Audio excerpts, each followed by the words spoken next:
fondasi yang kemarin 2 tahun luar biasa benar sekali toh, sehingga proyeksi kedatangan tamu di khususnya di kota 4,4 itu menjadi sesuatu yang harus kita persiapkan sangat baik. Kenapa sangat baik? Karena momen ini harus kita ambil untuk mulai menggeliat lagi pertumbuhan ekonomi DIY, sehingga outlook untuk 2023 menyusul 2024 dengan kesiapsiagaan yang kita siapkan ini mudah-mudahan bisa memompa lagi kemampuan ekonomi kita. Makanya kita desainnya tidak macet Jogja itu. Jogja itu desainnya padat. Nah, supaya kesan itu kita bangun supaya orang ke Jogja tetap menarik. Walaupun macet orang bilang, tapi saya bilang ini padat itu. Karena memang didesain akan kelebihan jumlah orang yang akan berkunjung di DIY. Kalau lebaran atau kegiatan yang lain kan orang masuk ke Jogja karena pulang, sehingga bisa masuk rumahnya masing-masing. Karena ini kan enggak. Berarti kan ada di luar rumah, berarti kan ada di penginapan, berarti kan ada di hotel. Nah itu kalau orang ramai begini kan akan menjadi padat. Nah kalau ini bisa menggiatkan, dia sudah mulai membuka dirinya untuk fundamental ekonomi yang lebih baik, sehingga kan sirkularnya luar biasa. Maka kami jaga betul tidak terjadi panik buying untuk masyarakat. Masyarakat nggak usah tergoda karena ini stok bahan pangan kurang, tidak. Stok itu sangat cukup. Kami sudah cek di mana-mana baik. Memang ada sedikit kenaikan untuk cabai keriting, bawang merah itu ya karena permintaan naik, tapi stoknya cukup sehingga ini bisa menjaga kualitas ekonomi kita. Angkanya ada Pak untuk tahun depan berapa pertumbuhannya besar? Yang ke depan antara 5 sampai 5,4 lah. Ya 5,4 karena range-nya di sekitar itu.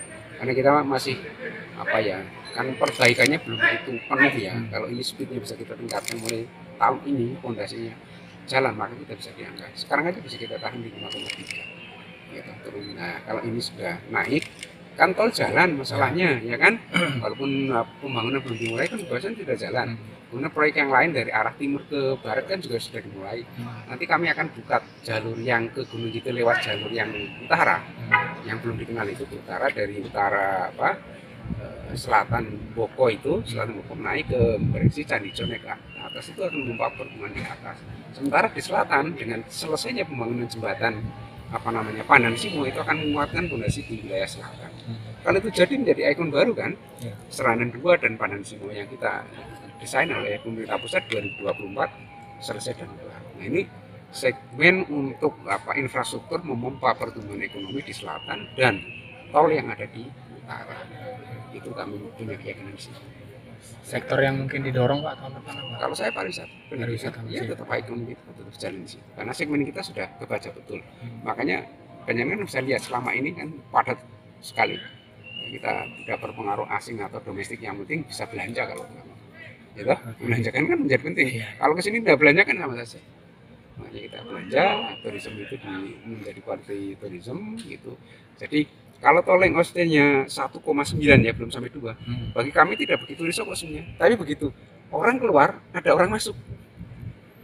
Sehingga kan sustain ya kan? Tapi kalau kita mengharap orang tinggal di sini terus 2 hari di sini, setelah itu baru seminggu berikutnya baru ada tamu, kan sama saja sebetulnya. Tapi kalau 1,9 atau taruhlah 1,5 hari orang di sini, tapi begitu ini keluar ini masuk berarti kan sustain.